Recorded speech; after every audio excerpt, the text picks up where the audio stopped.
भाई यदि आपको सपनों की राजकुमारी और सपनों की बाइक चाहिए तो भाई ये सवाल करने की जरूरत है भाई, मिल जाएगी आपको भी। देखो 2160 है, इसके सम गुणनखंडों की संख्या और यहाँ पे सम गुणनखंडों का योग पूछा है। पहले तो हम सबसे पहले एक काम करेंगे, 2160 के अभाज्य गुणनखंड निकालते हैं। तो 2 की घात 4, यहाँ पे 3 की पावर 3 और यहाँ पे 5 की पावर 1 आ जाएगी। अब मुझे एक बात बताओ, सम गुणनखंड बनाने, देखो सम संख्या किसे कहते हैं, जो 2 का मल्टीपल हो। इसका मतलब इसमें से अगर एक 2 कॉमन ले लेता हूं तो यहाँ पे 2 कितनी बार था, 4 बार। इसमें से एक कॉमन ले लिया तो 2 कितनी बार बच गया भाई, 3 बार ही बच गया। लेकिन 3 की पावर 3 एज इट इज रहेगी, 5 की पावर 1 एज इट इज रहेगी। अब इसने बोला है सम गुणनखंडों की संख्या। अरे गुणनखंडों की संख्या किसे, देखो अब भाई ये सम संख्या बन चुकी है क्योंकि ये 2 का मल्टीपल है, ठीक है यहाँ पे। तो सम गुणनखंडों की संख्या पूछी है तो घात को 1 बढ़ा दो। 3 है इसमें 1 बढ़ाओगे 4 हो जाएगी, 3 में 1 बढ़ाओगे 4 हो जाएगी और 1 को आप 1 बढ़ाओगे तो 2 हो जाएगी। घात को 1 बढ़ा के गुणा करना है तो ये हो गया भाई 16, 16 को 2 से करोगे तो 32 हो जाएगा। तो सम गुणनखंडों की संख्या 32 हो जाएगी। अब इसने बोला है सम गुणनखंडों का योग, तो योग निकालना है तो भाई इसका निकालो आप।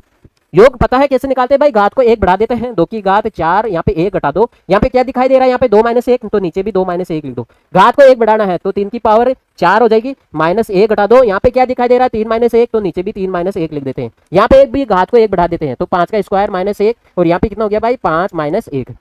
मुझे एक बात बताओ, ये तो हो गया भाई 2 मल्टीप्लाई, ये कितना हो गया भाई 16, 16 में से 1 जाएगा 15, 15 में 1 का भाग लगोगे तो 15 हो गया। और ये कितना हो गया भाई, यहाँ पे 81, 81 में से 1 जाएगा 80, 80 में 2 का भाग लगोगे 40 हो जाएगा। और ये कितना हो गया भाई 25, 25 में 1 जाएगा 24, 24 में 4 का भाग लगोगे 6 आ जाएगा। और भाई इसको गुणा करते हैं, देखो 30 हो गया, 30 को 3 से किया तो देखो ये 1200 और 6 से गुणा करोगे तो इसका आंसर कितना जाएगा भाई 7200, इसका आंसर आ जाएगा। तो सम गुणनखंडों का योग कितना जाएगा भाई 7200 आ जाएगा। ठीक भाई, ओके।